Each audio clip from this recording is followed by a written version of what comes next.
അപ്പൊ നമ്മൾ വീണ്ടും തുടരുകയാണ്. മോർണിംഗ് വൈബ്സ് തുടരുന്നു. ഈ ചമ്പക്കരയിലെ ഫിഷ് മാർക്കറ്റിൽ നിന്നാണ് മോർണിംഗ് വൈബ്സ്. എന്നോടൊപ്പം ഷെഫ് സുരേഷ് പിള്ളയും ചേരുന്നുണ്ട് തത്സമയം. അപ്പൊ നമ്മളിങ്ങനെ ഫിഷ് മാർക്കറ്റിലെ കാഴ്ചകളൊക്കെ ഇറക്കിയിരുന്നു. അപ്പൊ സുരേഷ് ചേട്ടാ, ഈ സുരേഷ് ചേട്ടന്റെ ഇപ്പത്തെ ഒരു വൺ ഹൈലൈറ്റ് സാധനം ഫിഷ് നിർവ്വാണയാണല്ലോ. ഫിഷ് നിർവ്വാണയ്ക്ക് യൂസ് ചെയ്യുന്ന ഏറ്റവും കൂടുതൽ യൂസ് ചെയ്യുന്ന മീൻ ഏതാണ്? നെയ്മീനാണ്. അതെ, നെയ്മീനും കരിമീനും വെള്ള ആവൂലിയാണ് കൂടുതൽ റെസ്റ്റോറന്റിലായിട്ട് പോകുന്നത് എല്ലാം. ഈ ഫിഷ് നിർവ്വാണയിലേക്ക് എത്തിയ ഒരു സാഹചര്യം എങ്ങനെയായിരുന്നു? നിർവ്വാണയിലേക്ക് അതായത് ഞാൻ ചോദിക്കുന്നത് അതിന്റെ ഒരു ഇംപ്രൂവൈസേഷൻ കൊണ്ടുവന്നത് എങ്ങനെയാണ്? അതിങ്ങനെ ഓരോ ഡിഷ് നമ്മളിങ്ങനെ വീണ്ടും ട്രൈ ചെയ്ത് ഇങ്ങനെ പോകുമായിരുന്നു.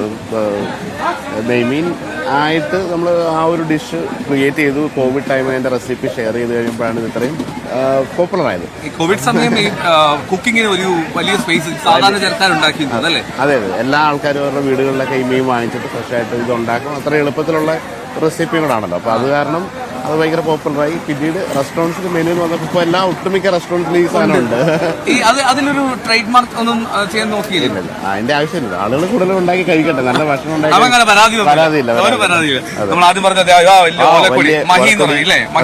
ഞണ്ടുണ്ട്, കടലിലെ ഞണ്ടാണ്. ഈ കടൽ ഞണ്ടാണോ കായൽ ഞണ്ടാണോ നല്ലത്, കൂടുതൽ ടേസ്റ്റി? അത് ഓരോരുത്തരുടെ ഇഷ്ടമാണ്. കായലിലെ ഞണ്ടിന് കുറച്ചുകൂടെ കൂടുതൽ, അത് കുറച്ചുകൂടെ എക്സ്പെൻസീവ് ആയിരിക്കും, ഫ്ലഷ് കൂടുതലായിരിക്കും. ഇത് കടൽ ഞണ്ട് ഒരുപാട് വലിയൊരു ക്വാണ്ടിറ്റിയിൽ കിട്ടുകയും ചെയ്യും. ആദ്യത്തെ സുരേഷ് ചേട്ടനെ ടീ കാണിച്ചു. സുരേഷ് ചേട്ടൻ പരിചയമുണ്ടോ?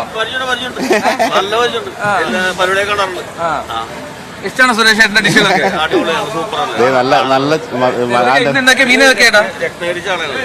രത്നഗിരി ചാള എന്ന് പറഞ്ഞ എന്താ പ്രത്യേകത? ഇത് ഒമാന്റെ ടൈപ്പ് തന്നെ. രത്നഗിരി സൂപ്പർ ചാള. ഒമാൻ ചാള അല്ല, രത്നഗിരി ആ ടൈപ്പ് പിടിക്കുന്നത്. ഈ ഒമാൻ ചാള എന്ന് പറഞ്ഞ ചാള ഈ വലിയ അധികം നാളായില്ല വന്നു തുടങ്ങിയിട്ട്? ആണല്ലേ?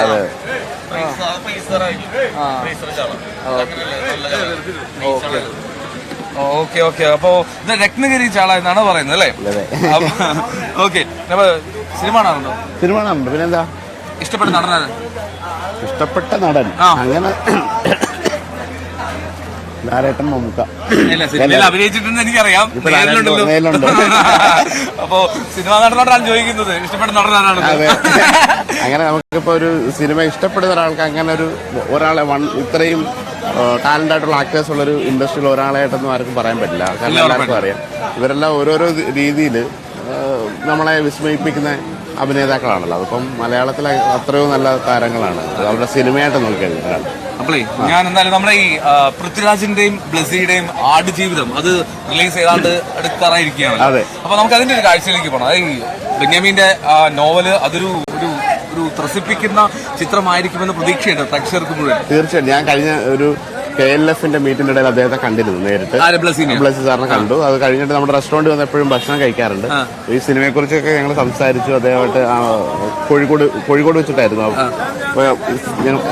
എല്ലാവരും ഭയങ്കര, അദ്ദേഹം ഒരു സിനിമയ്ക്ക് കരിയറിന്റെ ഏറ്റവും പീക്ക് നിൽക്കുമ്പോൾ അദ്ദേഹം കാഴ്ച ചെയ്തു. അത് കഴിഞ്ഞ് തന്മാത്ര, അങ്ങനെയൊക്കെയുള്ള തന്മാത്രയല്ല കളിവീട് ചെയ്ത് കഴിഞ്ഞിട്ടാണ് ഈ ഒരു സിനിമയിലേക്ക് പോകുന്നത്. ഒരു 10 വർഷത്തോളം കാലം ഒരു ഫിലിമിന് വേണ്ടിയിട്ട് കരിയറിന്റെ പീക്കിൽ നിൽക്കുമ്പോൾ വേറെ ഏതൊരു ഡയറക്ടർ ആണെങ്കിലും എവരി 2 years ഒരു മൂവിയൊക്കെ ചെയ്യാൻ പറ്റുന്നത്. അപ്പൊ അതിനു വേണ്ടിയിട്ട് അത്രയും ഡെഡിക്കേറ്റ് ചെയ്തൊരു മൂവിയാണ് മലയാളികളെല്ലാം ചെയ്തു. അതുപോലെ പൃഥ്വിരാജ് ഇത്രയും എഫർട്ട് എടുത്ത് ചെയ്തൊരു സിനിമ.